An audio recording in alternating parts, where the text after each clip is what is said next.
New York, 1980. A man walks into a room full of FBI agents and shakes every hand in it. He is not a suspect. He is the guest of honor. A man whose fame has grown from a small town in the United States to every corner of the world. A man whose story has sold millions of books, inspired a Hollywood blockbuster, and trained the very agents now shaking his hand. They know his name. They know his story. They believe every word of it. They laugh at his jokes. They lean in when he speaks. They take notes. And you, watching this right now, you already know something every single person in that room does not. The man shaking their hands never flew a plane, never treated a patient, never passed a bar exam, never outran anyone across 26 countries. The file they built on him, the legend they chased for years, was written by the only person who ever read it.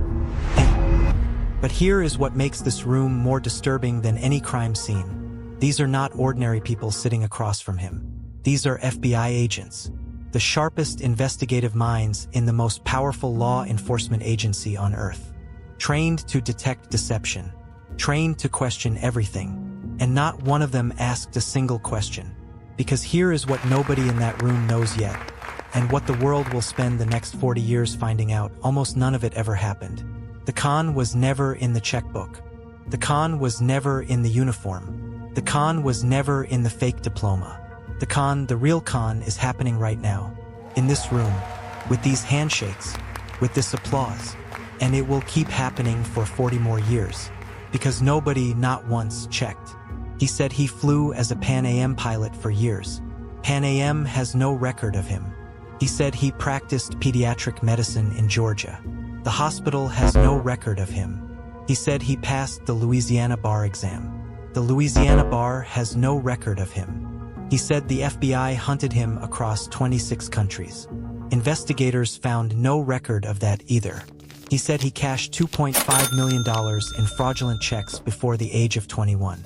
Not one verified transaction has ever been produced. He said he escaped from a federal prison twice. The records tell a different story.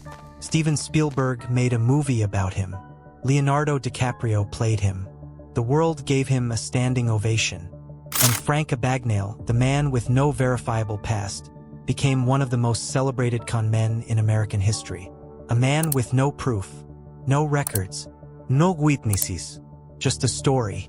And the most disturbing question this story ever asks is not, how did he fool all those institutions? The question is, how did he fool us? No record, no witness, no truth. One man, one story, one world that believed it. He wrote it, they published it, we swallowed it whole. New York, late 1940s. A young boy was born in Bronxville. Growing up was hell. His parents divorced when he was very young. He discovers early, disturbingly early, that the world gives things to people who look like they belong.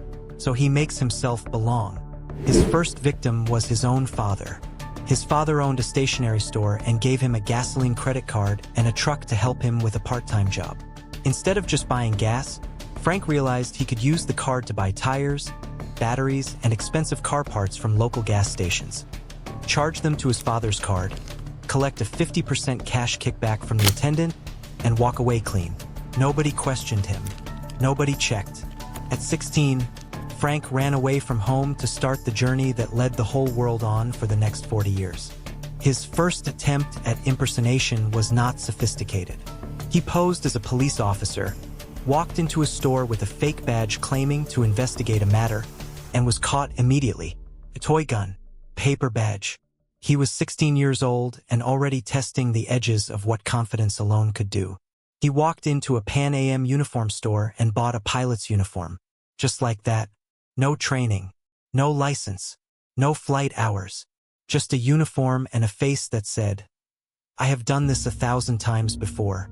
He talked his way onto jump seats, talked his way into cockpits, talked his way into hotel rooms on the airlines tab. For years, he says, he flew the world on a dead airline's dime. Then he became a doctor, because why not? He moved to Georgia, printed a Harvard Medical School diploma on a library photocopier, framed it, hung it on a wall, and talked his way into a supervising physician role at a children's hospital. For 11 months, he says he practiced medicine, real medicine, on real children. Then he became a lawyer, passed the Louisiana bar exam on his third attempt. Legitimately, he insists, and practiced law in the state of Louisiana. Then he became a fraud investigator for the federal government. The FBI, the same agency that hunted him across continents, hired him to teach them how to catch people like him. Beautiful, symmetrical, cinematic, almost too cinematic, because here is where the story starts to crack. Investigative journalist Alan Logan spent years doing what Steven Spielberg never did, checking the facts. And what he found was not the story of the world's greatest con man. What he found was the story of the world's greatest storyteller. Pan Am's records, no Frank Abagnale. Georgia's medical board, no Frank Abagnale. Louisiana's Bar Association, no Frank Abagnale. The federal prison escape, no record. The $2.5 million in fraudulent checks, no verified evidence. What the records did show was this: Frank Abagnale was a small-time check forger who served time in prison in France, Sweden, and the United States. Petty criminal. A minor footnote. A man whose real crimes were so ordinary that nobody would have paid $12 to read about them. So he wrote a different story, and the world paid millions. But here is what makes this bigger than Frank Abagnale. Because Frank Abagnale is not the story. Frank Abagnale is the symptom. The story is about every publisher who printed his book without verifying a single claim. Every corporation that paid him $50,000 to speak at their conference. Every FBI field office that held him up as a cautionary tale built entirely on his own testimony. And the final masterstroke, convincing Hollywood, the world's biggest storytelling machine, to shoot a major motion picture about his life without a single independent investigation. This is not about Hollywood alone. It is about us, about how badly we want the lie to be true. If that question makes you uncomfortable, you are exactly where this story needs you. Stay with us. Before the movie made him a household name in 2002, Frank Abagnale Jr. spent nearly 30 years meticulously building the expert persona that Hollywood eventually bought. When he was paroled in 1974 from the Federal Correctional Institution in Petersburg, Virginia, he struggled to find work. So he created a job. He walked into a bank and made a deal. I will show your staff how I forge checks. If it's helpful, you pay me. If not, you owe me nothing. It worked. He founded Abagnale and Associates, a security consultancy, in the mid-70s. The con was running again, this time with institutional blessing. His first national debut was on To Tell the Truth in 1977.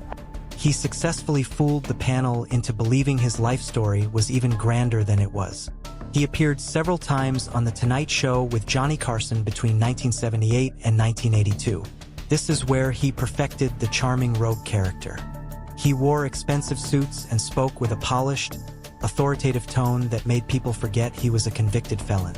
He released Catch Me If You Can in 1980. The book was ghostwritten to read like a thriller. By the time the 80s were over, people had stopped asking, "Is this true?" and started asking, "When is the movie coming out?" Here is the irony that makes the story almost unbearable. Frank Abagnale built his entire post-prison career on one pitch: hire me because I know how con men think. I know how they operate. I know every trick in the book because I wrote the book. Banks paid him. Governments paid him.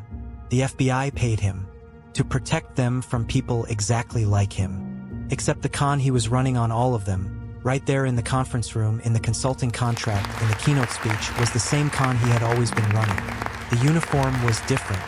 The stage was bigger, but the mechanism was identical. He didn't stop being a con man when he left prison. He just found a more profitable room to work. We do not get conned because we are stupid. We get conned because we are hungry. Hungry for the extraordinary. Hungry for the story that makes the world feel more dangerous and more romantic than it actually is. Frank Abagnale gave us that story, and we chose, collectively, enthusiastically, repeatedly, to never check if it was real. The con was never about the checks. The con was about us.